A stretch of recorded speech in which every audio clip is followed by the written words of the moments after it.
On July 27, 1983, Martin the General Cahill's gang executed a well-orchestrated plan to infiltrate O'Connor's jewellery factory in Harold's Cross, Dublin. They identified a vulnerability in the factory's security, a boiler room not connected to the alarm system, and used it as an entry point. The gang hid there overnight, awaiting the arrival of key staff members the next morning. When the factory manager Bobby arrived to open the premises, the gang ambushed him, forcing him at gunpoint to disable the alarm and grant access to the safes. The robbers employed military-style tactics, utilizing smoke bombs, walkie-talkies, vans, and motorbikes to facilitate their escape. The haul amounted to £2 million in gold and diamonds. The financial ramifications of the robbery were devastating for O'Connor's jewellery factory. Despite having insurance coverage of £900,000, the company could not recover from the loss and was ultimately forced into bankruptcy. This led to the loss of over 100 jobs, marking a significant blow to the local economy and community. 3 years later, the gang struck again. On May 21, 1986, while Sir Alfred and Lady Bayard were away, Cahill led a 13-member gang in a meticulously planned raid on Rusborough House. The gang infiltrated the mansion under the cover of darkness and removed 18 paintings from the wall, including works by renowned artists such as Vermeer, Goya, Rubens, Gainsborough, and Metsu. Notably, Vermeer's Lady Writing a Letter with Her Maid was among the stolen pieces. The thieves used multiple vehicles to transport the artworks, setting off the security alarm at 2 a.m. However, an initial police check found nothing amiss, and the theft was only discovered later that morning when the caretaker noticed the missing paintings. Valued at around £30 million, the stolen masterpieces made this one of the most daring and momentous art heists in Irish history, an audacious strike that stunned the nation and rocked the art world. The high-profile nature of the stolen artworks made them extremely difficult to sell on the open market. Within hours of the theft, 7 paintings were recovered from a truck abandoned in the nearby village of Manakil-Bride. Over the ensuing years, the remaining pieces surfaced in various locations, often linked to international criminal activities. Some were found in London and Belgium, while others appeared in Turkey, where they had been used as collateral in drug deals.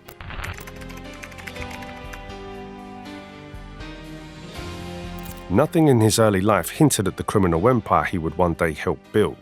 Born on February 2, 1948, just off Charmont Street near Dublin's south inner city, John Traynor came from a respectable, comfortable home. His parents were decent, relatively well off, and he and his 7 siblings never went without. But everything changed when the family moved to Cloher Road in Crumlin. Traynor was just 10 and suddenly surrounded by kids with very different ambitions. These weren't boys dreaming of trades or college. They idolized gangsters and saw crime as a fast track to money and respect. By 13, Traynor had earned his first conviction, housebreaking.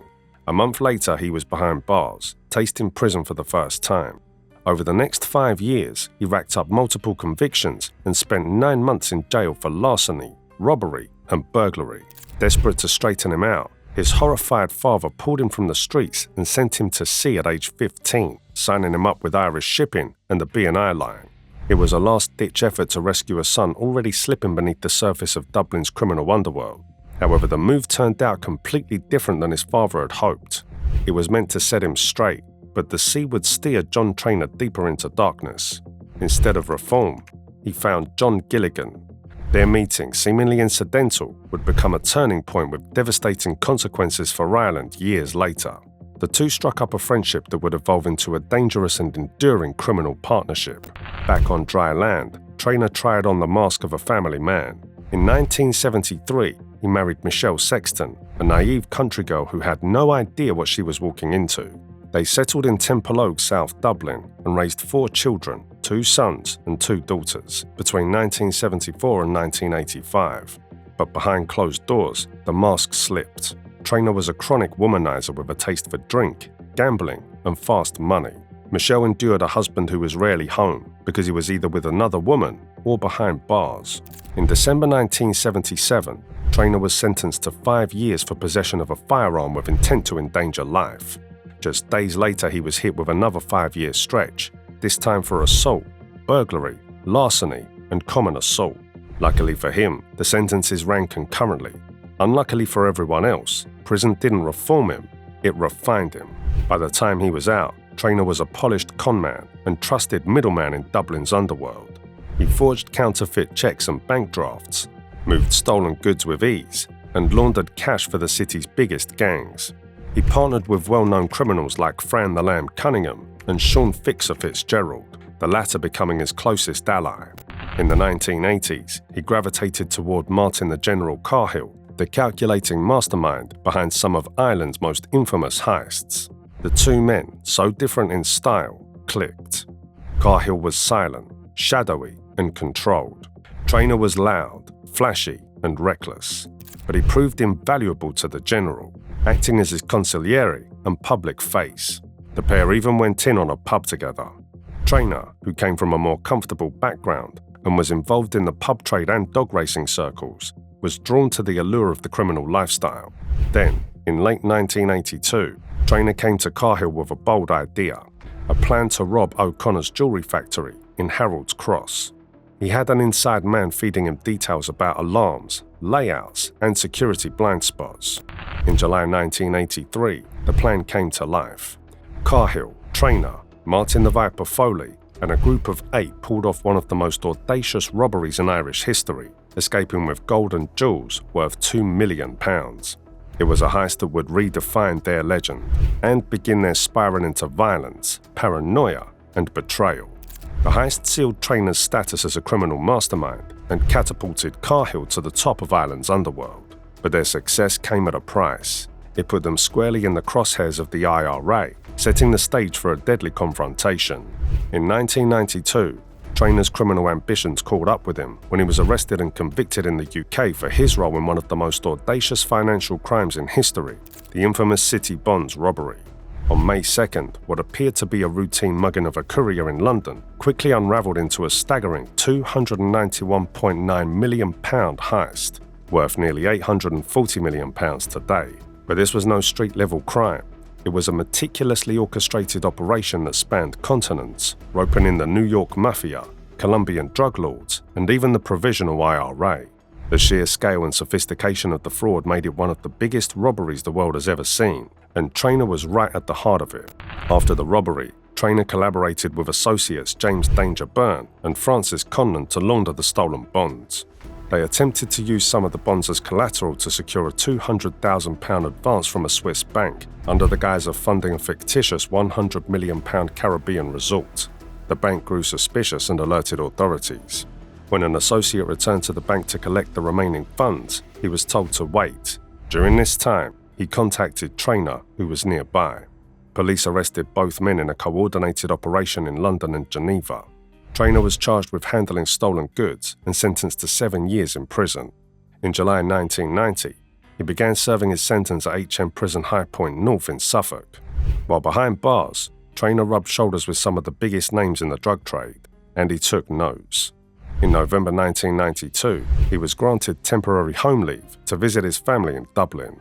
Instead of returning, Traynor fled and remained at large for 18 years. By the time he got out, he'd reinvented himself as a second-hand car dealer, but the coach, as he was known on the streets, had far bigger ambitions. He wanted into the drug game, and he knew exactly who to team up with: his old partner in crime, John Gilligan. The duo secured a £150,000 cash loan from Martin the General Cahill to get started, and soon their operation was in full swing. Truckloads of hash were being smuggled through Dublin port, and by the summer of 1994, they'd brought in over 1,000 kilos, raking in nearly £900,000 in profit. Gilligan and Traynor were the brains behind the operation, pulling strings, managing the cash, and sealing the big drug deals. On the ground, it was Peter Fatso Mitchell, Gilligan's right-hand man, and Brian the Tosser Meehan, a rising thug with a growing reputation, who got their hands dirty. They were the muscle, the enforcers who made sure the money kept rolling in and the streets stayed in line. But at one point, Cahill came knocking, not just demanding his original investment back, but an extra £350,000 and a cut of all future earnings. Traynor, never one to be strong-armed, allegedly took a darker path. Whispers on the street claimed he'd reached out to his contacts in the IRA and INLA, groups he'd long courted and helped orchestrate Cahill's murder. In August 1994, Cahill was executed in broad daylight in Ranelagh. The debt was buried with him. But Traynor's ruthlessness didn't stop there. In February 1996, he told Gilligan that Martin the Viper Foley had tipped off the IRA about their heroin dealing. The enforcer, Brian Meehan, who'd already been questioned by the IRA, was sent to take the Viper out. He failed, only managing to shoot Foley in the back and finger. After Martin Cahill was gunned down by the IRA in 1994, a power vacuum gripped Dublin's underworld. Into that void stepped John Gilligan, rapidly expanding his drug empire and seizing control of the streets. Rumblings of rivalry soon surfaced, whispers of tension between the remnants of Cahill's crew and Gilligan's rising syndicate, each vying for dominance in a city suddenly up for grabs. All the while, Traynor played a dangerous double game, feeding information to Gardaí about rival criminals, buying himself protection while he continued his own shady dealings unchecked. In addition, he provided journalists with stories and was the main underworld source of the Sunday Independent's Veronica Guerin. She nicknamed him the Coach, and he expertly spun stories against friends and enemies alike, including Cahill, Foley, Jerry the Monk Hutch, and Gilligan. However, he later sought a High Court injunction to prevent her from publishing stories about his involvement in the drug trade. Veronica Guerin's fearless reporting shook the foundations of Ireland's criminal underworld. In January 1995, her investigations nearly cost her life. She was shot in the leg at her home by a masked gunman. Gardaí suspected John Traynor, who was under intense pressure amid rumours that he was leaking information to the journalist. By August 1995, Guerin had zeroed in on John Gilligan. The drug boss, enraged by the spotlight, responded with brutal violence, savagely assaulting Guerin and threatening to murder her young son. Despite the danger, Guerin continued speaking to Traynor, unaware she was placing her trust in the wrong man. During one of their final conversations, she casually mentioned she'd be in Naas District Court on June 26, 1996, over a minor speeding charge. That single detail sealed her fate. Traynor knew Gilligan wanted her silenced. The next day, as Guerin waited at traffic lights on the Naas dual carriageway, she was gunned down in cold blood by Eugene Dutchy Holland on Gilligan's orders. Following Guerin's murder, Traynor fled Ireland. Though he publicly denied any involvement, Gardaí believed he had tipped off Gilligan's gang about Guerin's whereabouts on the day she was killed. He was never formally charged, but investigators were convinced he had played a key role, feeding crucial information that led to her assassination. Years later, in a shocking courtroom twist, John Gilligan claimed it was Traynor who ordered the hit on Guerin behind his back. Despite the gravity of the accusations, Traynor was never extradited to face justice in Ireland.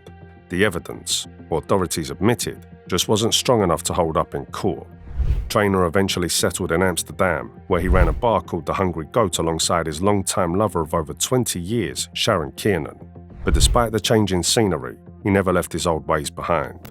Dutch police suspected he remained deeply entrenched in organised crime, allegedly orchestrating cannabis shipments back to Ireland and providing safe haven for Irish gangland figures on the run. Even in exile, the Coach was never far from the shadows of the underworld. However, justice finally caught up with John Traynor in 2010 when Dutch police arrested him in Amstelveen, a quiet suburb of Amsterdam. He was carrying a driver's license belonging to a known Dutch drug trafficker, and a raid on his apartment uncovered yet another shock. He'd been living with fellow fugitive Peter Fatso Mitchell, a key player in the Gilligan gang. The arrest came after a coordinated operation between the UK's Serious Organised Crime Agency and Dutch regional police. Traynor had been on the run for years, drifting between Spain, Belgium, and the Netherlands, using false identities and staying one step ahead of the law. Following his arrest, Traynor refused to appear in court, citing serious heart issues. But his medical pleas didn't sway the Dutch authorities. His extradition to the UK was approved. He was sent back to serve the remainder of a 7-year sentence handed down in 1992 for handling the stolen bearer bonds. Incarcerated at the medium-security High Point prison in Suffolk, Traynor's health continued to decline. He suffered multiple heart attacks behind bars and underwent triple bypass surgery. He was released in September 2012 and quietly relocated to a seaside town in Kent with Sharon. Living in near seclusion, Traynor remained deeply paranoid, haunted by the fear that investigative journalists would unmask his new life, or worse, that Gardaí might one day come knocking to extradite him over the murder of Veronica Guerin. He would eventually die from cancer in 2021 at the age of 73. That was it for today's video. What are your thoughts on today's topic? Let us know in the comments, and don't forget to like the video and subscribe to our channel if you'd like to see our next videos.